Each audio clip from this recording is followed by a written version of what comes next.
நமஸ்தே friends. நாம இன்னைக்கு இந்த வீடியோல ரொம்பவும் ஒரு இன்ட்ரெஸ்டிங்கான டாபிக் பத்தி பார்க்க போறோம்.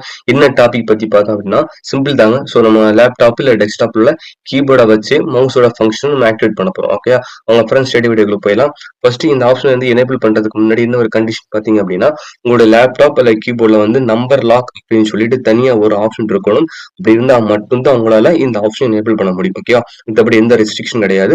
ஸோ இந்த ப்ராசஸ் தான் உங்களுக்கு வந்து Windows 10 11 ஒரே மாதிரி ஒர்க் ஆகும். ஓகே, அவங்க ஃப்ரெண்ட்ஸ் என்ன ஆப்ஷன் சேஞ்ச் பண்ணு பார்த்துடலாம். ஃபர்ஸ்ட் என்ன பண்றீங்க, இந்த விண்டோஸ் ஐக்கனை கிளிக் பண்ணிட்டு MOUSE டைப் பண்ணோம்னா மவுஸ் கீஸ்னு ஒரு ஆப்ஷன் இருக்கும். ஓகேவா, ஜஸ்ட் அதை கிளிக் பண்ணிக்கோங்க. கிளிக் பண்ணோம்னா ஒரு புதுசாக ஒரு விண்டோ ஓப்பன் ஆகும். ஸோ அந்த விண்டோல மவுஸ் கீஸ் அப்படின்ற ஆப்ஷன் இருக்கும் இல்லையா, ஜஸ்ட் எனேபிள் டிஃபால்ட்ல ஆஃப்ல இருக்கும். ஜஸ்ட் அதை ஆன் மட்டும் பண்ணிருங்க. ஆன் பண்ண உடனே அது கீழே 3 ஆப்ஷன் காட்டும். சரிங்களா, அதாவது நம்பர் லாக் கீ வந்து ஆன்ல இருக்கும்போது மட்டும்தான் இந்த ஃபங்க்ஷன் உங்களுக்கு ஒர்க் ஆகணுமா அப்படின்னு சொல்லி கேட்கும். எஸ் கொடுத்துருங்க. ஓகே, அதே மாதிரி செகண்ட் ஆப்ஷன் பாத்தீங்க அப்படின்னா மவுஸ் கீஸ் வந்து அந்த என்னென்ன ஆப்ஷன் எனேபிள் ஆகுது, அதாவது லைக் ரைட் கிளிக் உங்களுக்கு எனேபிள் ஆகுதா, லெஃப்ட் கிளிக் எனேபிள் ஆகுதா, செலக்ட் ஆகுதா, ஸோ இந்த மாதிரி ஆப்ஷன் உங்களுக்கு எனேபிள் டாஸ்க் பாரா டிஸ்பிளே பண்ணணும்னு கேட்கும். எஸ் கொடுத்துக்கோங்க, உங்களுக்கு ஈஸியா இருக்கும். ஓகேவா, அது மாதிரி மவுஸ் பாயிண்ட் மூவ் ஆகுது இல்லையா, ஸோ இந்த பாயிண்ட் மூவ்மெண்ட்டை ஸ்பீட் அப் பண்றதுக்கு கண்ட்ரோல் கீயை யூஸ் பண்ணீங்கன்னா ஸ்பீட் அப் பண்ணிக்கலாம். ஓகேவா, ஸோ கண்ட்ரோல் கீ அந்த ஸ்பீட் அப் பண்றதுக்கு கண்ட்ரோல் கீ யூஸ் பண்ணணும், ஸ்லோ பண்றதுக்கு ஷிஃப்ட் கீ யூஸ் பண்ணீங்க அப்படின்னு சொல்லிட்டு காட்டிருக்கோம். ஸோ நீங்க உங்களுக்கு வேணும்னா எனேபிள் பண்ணிக்கோங்க. ஓகேவா, ஸோ எனேபிள் பண்ணியாச்சு, அவ்வளோதான், ஆப்ஷன் முடிஞ்சிருச்சு. செக் பண்ணிக்கலாம். ஓகேவா, என்ன பண்ண போறோம் அப்படின்னா இந்த ஆப்ஷன் ரன் ஆகிறதுக்கு முன்னாடி நம்பர் லாக் கீ வந்து ஆன்லைன் செக் பண்ணிக்கோங்க, இல்லைன்னா ஆன் பண்ணிக்கோங்க. ஓகேவா, என்னோட சிஸ்டம் ஆன் ஆயிடுச்சு. என்ன பண்றேன், இப்போ வந்து டாப்ல மூவ் ஆகணும். கரெக்டா, ஸோ டாப்ல மூவ் ஆகிறதுக்கு டேரக்ஷன் பார்த்தீங்கன்னா நம்பர் 8.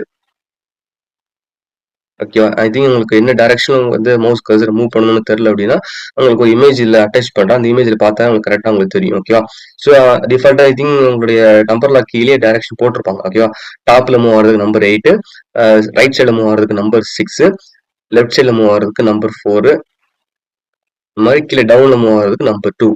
ஓகேவா, ஐ திங்க் இந்த மவுஸோட கர்சர் வந்து ஸ்லோவா மூவ் ஆகுது.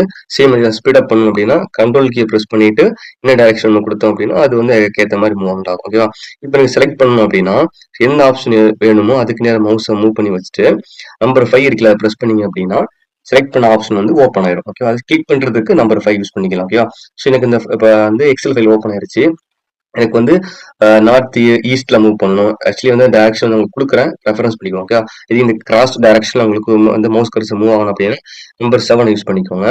ஸோ அதே மாதிரி அது உங்களுக்கு தெரியும் நினைக்கிறேன். ஓகே, அதே மாதிரி நம்பர் 9 யூஸ் பண்ணி நார்த் ஈஸ்ட் டைரக்ஷன்ல மூவ் பண்ணிக்கலாம். ஓகே, உங்களுக்கு டைரக்ஷன் கொடுக்குறேன், உங்களுக்கு கொஞ்சம் யூஸ்ஃபுல்லா இருக்கும். ஓகேவா, ஸோ இவ்வளவுதான் ஷார்ட் கட்டு, சிம்பிள் தான், எனேபிள் ஆயிருச்சு. இப்போ என்ன பண்ண போறோம், மறுபடியும் என்ன பண்ணுவோம், எனக்கு வந்து நம்பர் லாக் கீயோட ஒரிஜினல் ஃபங்க்ஷன் ரிவர்ஸ் பண்ணணும் அப்படின்னா சேம் அதே மாதிரி தான் இந்த விண்டோஸ் ஐக்கனை கிளிக் பண்ணிட்டு MOUSE மவுஸ் கீஸ் டைப் பண்ணீங்க அப்படின்னா ஒரு ஆப்ஷன் எனேபிள் ஆகும். அதை கிளிக் பண்ணிட்டு ஃபர்ஸ்ட் ஆப்ஷன் எனேபிள் இருக்கு இல்லையா, அந்த மவுஸ் கீஸோட ஃபர்ஸ்ட் ஆப்ஷன் ஆன்ல இருக்கு, ஜஸ்ட் மட்டும் அதை ஆஃப் பண்ணிட்டீங்க அப்படின்னா நம்பர் லாக் கீயோட ஒரிஜினல் ஃபங்க்ஷன் ஆக்டிவேட் ஆயிடும். ஓகே, ஐ திங்க் இந்த வீடியோ எல்லாருக்கும் ரொம்ப பிடிச்சிருக்குன்னு நினைக்கிறேன், ரொம்ப யூஸ்ஃபுல்லாகவும் இருக்கும். தேங்க்ஸ் ஃபார் வாட்சிங் திஸ் வீடியோ. இந்த வீடியோ லைக் பண்ண மறந்துடாதீங்க, சேனலை சப்ஸ்கிரைப் பண்ண மறந்துடாதீங்க friends. Wish you all friends. Thank you.